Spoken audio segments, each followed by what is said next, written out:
What's up, everyone? Welcome to the NBA lineup generator instructional video, introductory video. I'm your host, Adam Scherer. You can follow me on Twitter at ShipMyMoneyDFS.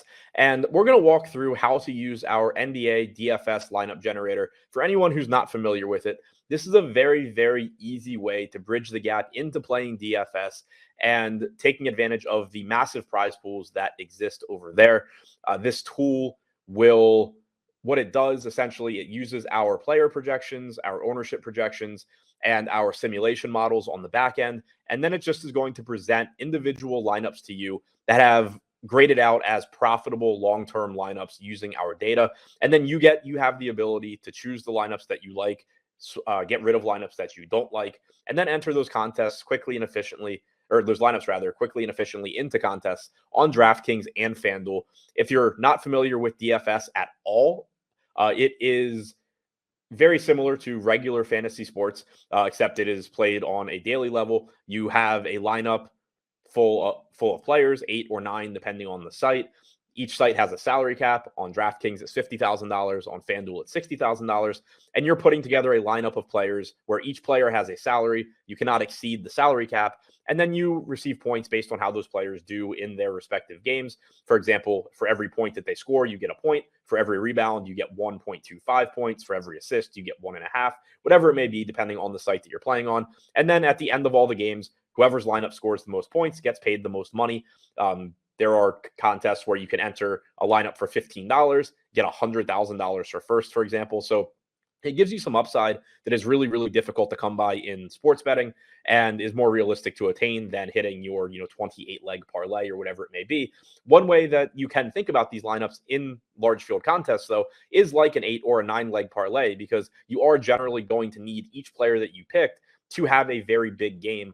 And when all 8 or all 9 of your players have a big game at the same time, then you have a legitimate chance at getting a very big payday. And so we're going to walk through how to utilize this tool to save you time and help you get some action in DFS with a very high ceiling. Now, the first thing that you're going to do, I chose DraftKings, but the first thing you're going to do is choose the site, whether you're playing on DraftKings or FanDuel. Like I said, I chose DraftKings. Now, the next thing you're asked is to choose an ownership setting. You can choose all lineups, which means that you're just going to get all different types of lineups presented to you. You can choose chalky lineups, which means that the lineup is going to consist of players that are popular. Balanced lineups, what it sounds like, a little bit more balanced. And then contrarian lineups are more focused on being different. And why this matters is, think about playing a contest against 30,000 other entries.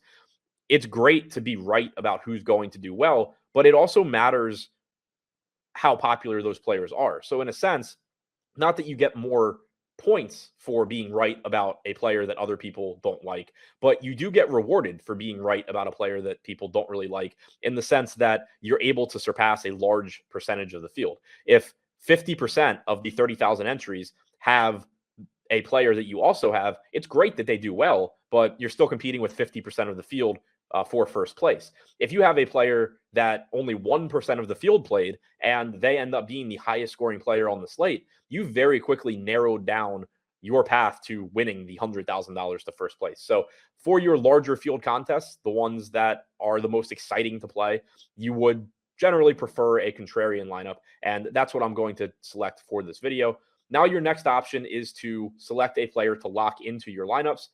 That's not generally something that I do, but it can be useful if, for example, you are just playing one lineup and you know that you really want to play Bogdanovic today. There's no point in wasting your time by being presented with lineups that don't have Bogdanovic. So you may as well just select him here, and then every lineup that you're presented will have him. I'm going to skip it, but after you do that, you start getting your lineups. And like I said before, these are lineups using our player projections, our ownership projections, our simulation models, and they grade out as lineups that will make you money over time. And you're going to be presented with these lineups, and they come with a lot of information. You have the total salary used at the top. Now, again, like I said before, this is DraftKings. The salary cap is $50,000. So this lineup left $100 on the table. Your projected fantasy points and the projected ownership. Now, these numbers, the projected fantasy points and the ownership, don't really mean anything on their own. But down here at the bottom, we have a slider where it shows you how these lineups compare to other lineups. The projected fantasy points are pretty far to the right here, so it's telling you that this lineup projects really well. The ownership is pretty far to the left, which tells you that the players in it are relatively popular. It's not an ultra contrarian lineup or anything like that. You have the individual players in the lineup: Tyrese Maxey, Devontae Graham, Bogdan Bogdanovic, Sadiq Bey, Bam Adebayo, Shai Gilgeous-Alexander, Cedi Osman, and Devin Vassell in this particular lineup. You have each player's salary. You have their projected fantasy points, their projected ownership. And then you have here on the right-hand side these arrows where you can replace a player. So let's say you look at this lineup and you're like, I really, really love this lineup, except I really don't like Tyrese Maxey. Now, why you wouldn't like Tyrese Maxey, I have no idea. But for the sake of this example, just say you really don't like Tyrese Maxey. You don't have to just discard this lineup and then hope that you get the exact same lineup, but with a different player. You can simply click next to Tyrese Maxey, and it's going to show you every point guard eligible player. Now, we know that we have $100 extra, and Maxey costs $8,900. So if we're just replacing Maxey, we have to scroll down. We can't select anybody more than $9K for this spot. But say you wanted Kyrie Irving instead of Maxey, you can just select him here. Same goes for DeJounte Murray, etc. You can also use it to do like a two-player swap. So maybe you don't want Tyrese Maxey, but you don't really like those guys in his price range either. And say you also don't really like Bam Adebayo. What you could do is you click Bam Adebayo, you scroll down. So Adebayo costs $9,000. Let's scroll down. He's projected for 47 DraftKings points. Let's say we decide that we really want to save some salary. And so we're going to go to DeAndre Ayton, who is $2,000 less than Bam Adebayo. Select him. Now we have $47,900 in salary, which means we have $2,100 we can use. Now you click Tyrese Maxey, and that means we can get to $11,000 because of the savings that we have. So we can now select LaMelo Ball here at $10,400. And so now we've gone from Tyrese Maxey to LaMelo Ball, and we've dropped from Bam Adebayo to DeAndre Ayton. So while the tool is presenting you with lineups that are projected to be profitable long-term, you do still have customization options. It's not that much fun to just take these lineups and throw them in. It's likely to make you money, and in a lot of cases that's what you should do. But you do have the ability, if you just look and you're like, look, I don't like this one guy or these two guys, but I love the rest of this lineup, you have the ability to select players that you prefer. And so what you're going to do is, if you really like this lineup, you can click save. If you don't like it, click discard. You'll get a new one. This lineup obviously different than the last, all the same features and all the same, customization options. Let's say you really like this one, and let's say you're playing the $4 buy-in, 20 max entry on DraftKings. So you're allowed to enter 20 times. It costs you $4 per piece for $80 total. And what you can do is you go through, find 20 lineups that you like. For the sake of this video, I'm going to just select the first 20. And after you do that, you're going to be able to see the total exposures, the percentages of each player that you have in your 20 lineups. You can still see those 20 lineups over here on the left. You can see how many fantasy points they project for. You can see the projected ownership. And then here on the right, after you selected your lineups, you can see how much of each player you have. So of the 20 lineups that we selected, 85% of them have Cedi Osman, 45% have Bogdanovic, etc. Now, what you can do here, another way you can customize these, let's say as you're going through, you really like these lineups, but you weren't really paying attention to how much Cedi Osman you were getting. Now you get to the end, you're like, well, I really liked these 20 lineups, but I don't want to play Cedi in 85% of my lineups. Let's say you just want to play 60%. So you would need to get rid of 5 of the Cedi lineups. What you can do is you can just click his name, and it's going to highlight all of your lineups that have Cedi. So at that point, you could either go to Cedi and manually swap him like I'd already showed you, or you can just go here, discard 5 Cedi lineups, and then once you've done that, you can go look at lineups again. So you do that. Now you have 15 lineups saved, or 14 lineups saved rather, and you can go back here to get more lineups, and then just choose ones that don't have Cedi. So this one has Cedi, we'll discard. This one does not. This one does. This one does.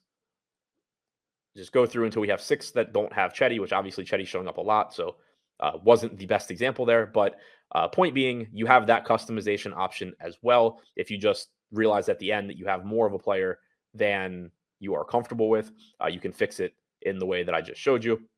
And eventually we will be back to 20 lineups with less Chetty once I get one more that doesn't have him. And this one will do it. So now you just go right back to your 20 lineups, and you can see we're down to 60% Chetty, and all of the rest of our exposures are still here intact. So you can do that. It allows you to diversify better.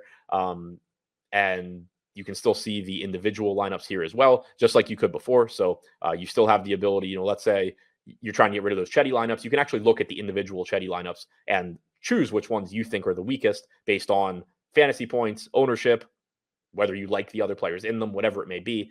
You don't have to just randomly delete them like I did. So you have a lot of customization there. Now, let's say you're really happy with these 20 lineups. Then you can just export them to a CSV by clicking the yellow button that says export to CSV. It's that easy. It's going to pop up. The CSV pops up. And then on DraftKings, you can very quickly and easily upload that CSV, and your 20 lineups have gone from the lineup generator to DraftKings. So from start to finish, very, very easy tool to use. It allows you to get action in DFS that comes with a lot of upside. Like I said, whether you're playing lower stakes and it's maybe $5,000 or $10,000 to first, or you're playing a $15, $100K to first, there's a lot of upside to be had in DFS that isn't necessarily attainable in one night in sports betting. Obviously, you can make a lot of money sports betting, but it's very, very difficult to ever turn $15 into $100,000 in sports betting. That opportunity does exist in DFS, and this tool is designed to help you take advantage of it. It's $14.95 for a week, so it's perfect if you're playing, one lineup a night, if you're playing 3 lineups, 20 lineups, playing lower stakes. It's affordable. It's a great tool. It's the perfect entry point into DFS. I highly recommend using it. It takes away a lot of the potential user error that you're going to get if you try and use stuff that gives you more inputs, and it still gives you customization options. So you're not just at the liberty of whatever this tool gives you. You still are able to adjust lineups, how you see fit, but it's going to give you lineups that we project to be profitable long term. It's going to give you an opportunity to make big paydays in DFS, and these tournaments are really, really fun to play. And it's just another thing that you can sweat. It makes the games enjoyable. It's, like I said before, basically an 8 or 9 leg player prop parlay in some ways, given how you need everybody to exceed their projections. You basically need 8 or 9 overs on their projection. So in that way, it's sort of like a parlay. And as I said before, $14.95 for the week, perfect for your lower stakes contests, single entry, 3 max, 20 max, whatever it may be. Highly recommend this tool. It is the most cost-effective way to utilize our data, our tools in DFS. Hope you enjoyed this video. Thank you for checking it out, and good luck on your lineups in DFS.